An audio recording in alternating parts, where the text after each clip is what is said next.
anti-colonial resistance. We focus on the motivation, the nature of this resistance, and the impact in the post-colonial period. So the question that I will be addressing in this lecture are basically about what was the motivation, the nature, and the impact of anti-colonial resistance in Africa, how the resistance were organized, what were the strategies, and then how did the colonial power responded to the demand, and more importantly, as I said earlier, what were the quantifiable or the quantified impact in the post-colonial period. And what is lacking that I will try to address in this lecture is why is it that the independent movement for Africa has turned violent in some areas, not in others?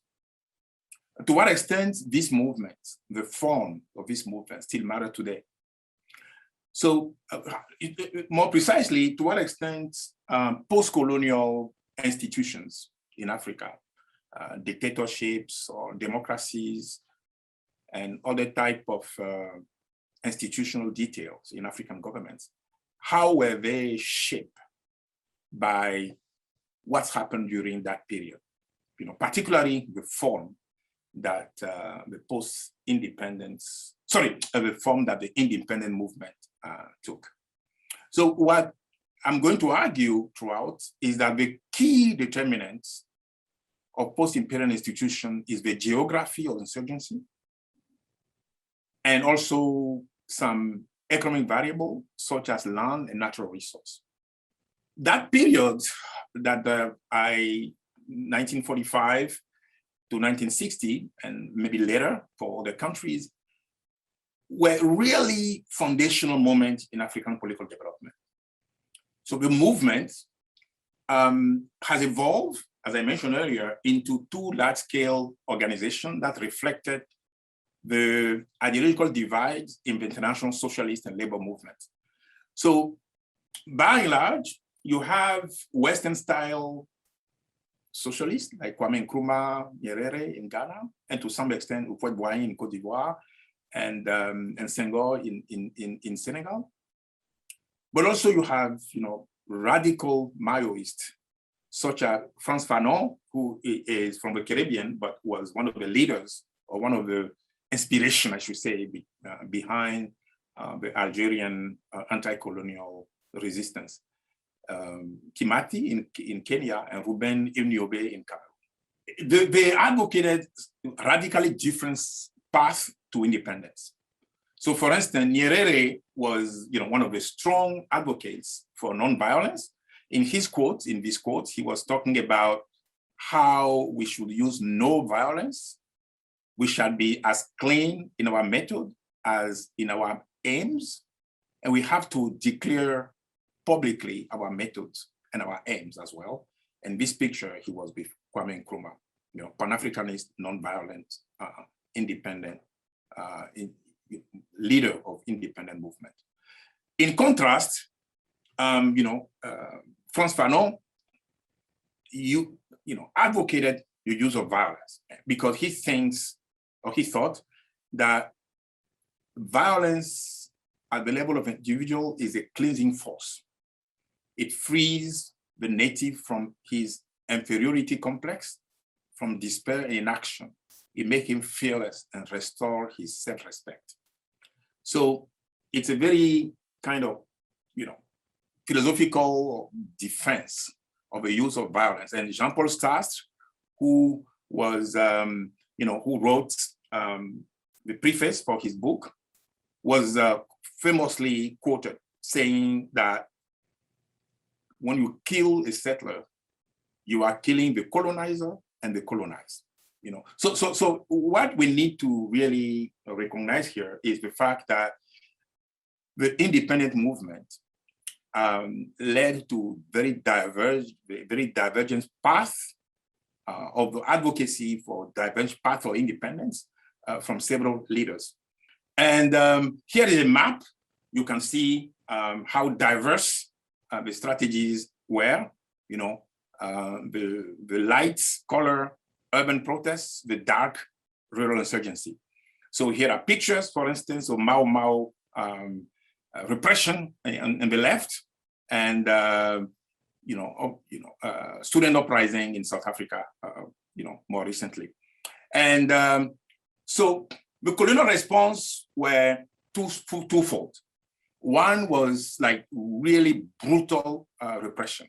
You know, in Madagascar, for instance, 18,000 troops were sent to restore order, resulting to up to 100,000 deaths. In 1945, Union de Population du Cameroon, UPC, has led a long guerrilla war following the assassination of his leader, Ruben Nyube, and that has led to, some people say up to 300,000 deaths. So it was really, really brutal. And in many instances, there were elections, even though it was before election, many leaders were arrested, and so on. So you have repression, but also you have political accommodation of emerging African leaders.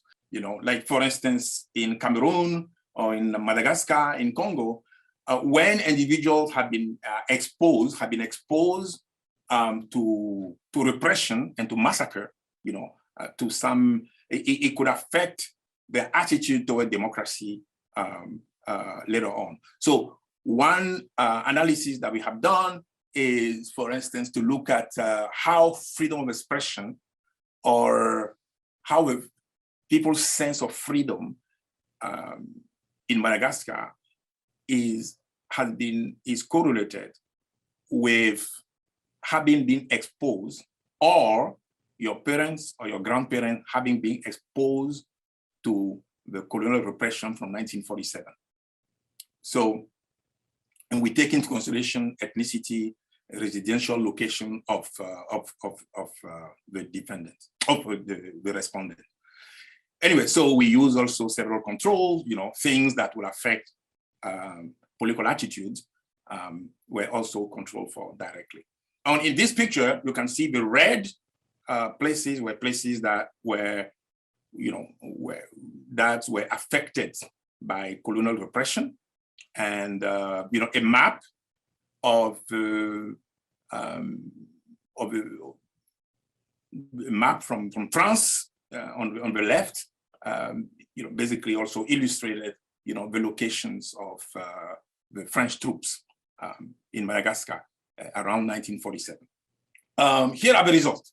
Okay, as you can see, from here, in this, from this, you can see that throughout there is a negative correlation, between rural insurgency, being exposed, being from a country that was a rural insurgency country, a country that became independent through violence and level of democracy post 1990.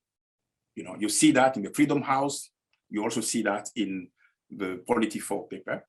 Let me then get to what I think is one of the most interesting part of the exercise is, what are the mechanisms? How did something that happened during the colonial time, namely the type of independent movements that, was the type of strategies used by the leaders, how does it affect, what are the channels through which it affects institution post-colonial? There are two alternative pathways. One is institutions. It could well be that places that were independent violently, the constitutional arrangement may be more exclusive. Those who were on the side, those who fought the colonial rule and won, they had the upper hand and excluded those who did not. And all those who were on the colonial side and won excluded, those who were not who were on the other side. And as a result, the institutions were not inclusive. The institutions were, were not, but one, besides the exclusionary nature of the institution post-colonial that could be reflected in the nature of the constitution, it could also be that the organization of the, of the struggle against the colonial rule were more hierarchical. It's because it was military. It was a military style organization. And this predisposed, the leaders who were fighting in the context of an organization which is very hierarchical to be exclusive, to be more dominant in the post-colonial period. So the institutional channel is one channel through which the type of independent movement can affect democracy post-colonial. The second channel is normal behavior. It could well be that armed struggle may have perpetuated political violence, making post-colonial civil war more likely to occur in countries that fought violently for their independence. So it could well be that rural insurgency had legitimated the use of violence as a form of political expression. So to test this, 1 second, okay. Yeah, so Nyerere was very aware of that. When he was advocating for nonviolence, he was worried that nonviolence will create a culture of peaceful political expression, a culture of political accountabilities, So nonviolence is not just a tactics, which could be more or less effective, is also a way to plant the seed for democracy.